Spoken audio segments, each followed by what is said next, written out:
Remarkable Mrs Cox by Euan Rose. Emily Cox in conversation with her late husband Lenny during the coronavirus lockdown. Part 4. The Aussies, the Mask Maker and the Editor.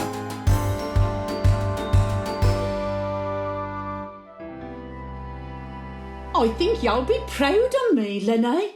2 reasons. First, I was sitting in my chair at the bedroom window as I do of a morning, having a contemplate, when I clocks these kids a yarding about on the bench across the road. Oi, brain dead, keep your cowing distances. We'm exercising, missus, the one whelp says.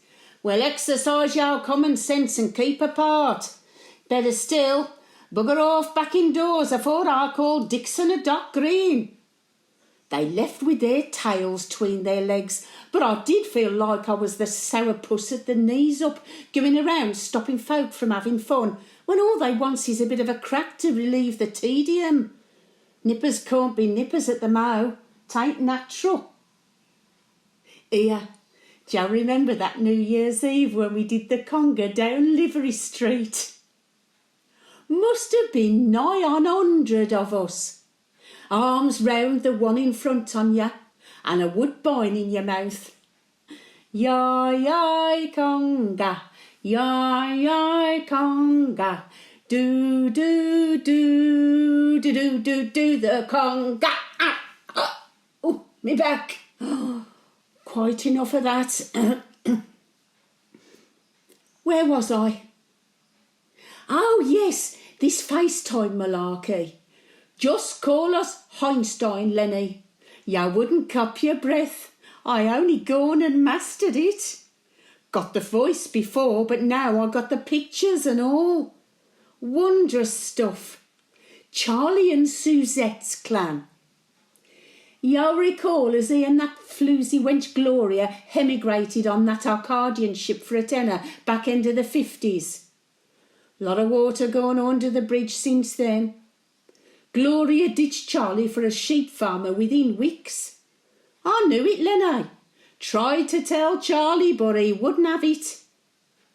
Any road, Charlie soon found this Aussie wench, Suzette. Or rather, she found him when he come to work for her dad doing swimming pool maintenance. Well, she soon realised he weren't cut out for that. Only swimming pool Charlie's ever seen was Smethwick baths. So they started a Cox-style market stall together, only the best produce and polished to shine. Done well out on it and all. Had 4 beautiful kids. Course he's a sprightly septuagenarian now, and so's Suzette, except she's not so sprightly on account of her had a stroke last year. Any road, 'twas the first time I'd seen 'em live. Videos, yes, but this was live. Marvellous this FaceTime thingy Spanner's got me. Kids and granddad kids all waving and saying, "Hi, Grandma Cox." S'pose really I should have made the effort and gone, but I'd never been on a plane. If the good Lord had wanted us to fly, he'd have given us wings. Said it then, say it now. Call me stubborn, if you like. Then you allers did. Like when I wouldn't get into them peaky blinders. Peaky bugger ended up with one ear off after I'd Vincent goffed him back in the day in 29. Taught them blinders not to mess with the Coxes. Any road, as I was saying, I got distracted, me age, I am allowed. Charlie's got a lovely house on the beach in a place called Newcastle, somewhere north of Sydney. A coal mining town, just like our Newcastle used to be. I was relieved, Lenny. Don't know what I was expecting, but they all looked normal, not like convicts at all. We'll be face-sitting every Friday now. Night time for them, morning here. Not as it makes much difference to me. Oh, update on Boris. He's beaten the pot, Lenny, with the help of them wonderful NHS frontliners. Out of isolation and back on the ward. Brung a tear it did. Reason to be cheerful, as Doreen's eldest Josie's always saying. What's your reason to be cheerful today, Gran-Grans? Dunno, pet, I says. Maybe because I saw your Uncle Charlie on Face Things this morning. What's yourn? Well, there's cowslips and forget-me-nots growing where the council ain't been cutting the grass. It's so good for the bees and the butterflies. Like nature, telling us to be thankful, I says. All things bright and beautiful. Used to sing that with me mother. I'll be smiling all day remembering that. Thank you, Josie pet. It's all right, Gran-Gran. Honestly, Lenny, she's so much like Doreen, her mum. Bit of a dreamer, but hardest worker on the pitch, as I recall. Josie's a grafter too. Since she can't work at her normal job, due to it being furlonged or whatever they call it, her set to work making face masks for all the folk in her road and beyond. No point in me having one though, as I can't go out for 3 months. Maybe selfish, but breaks me up a bit I can't go shopping for myself since the pop.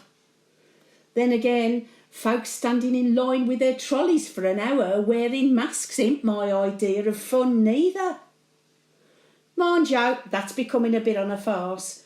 Folks out foraging from the crack of dawn waiting for supermarkets to open. I'm sure they're just hoarding. That's the bit that ain't like the war at all, Lenny. There we don't have much, but we med do. Now they have too much. Them's all becoming lardy pants through staying in and scoffing 9 meals a day. I kid you not, mate. I seen pictures of the queues outside Morrison's and Asda on that Bromsgrove Standard website. Spanners showed me how to compute it afore the lock-in. Local news and a break from all that doom and gloom on the telly.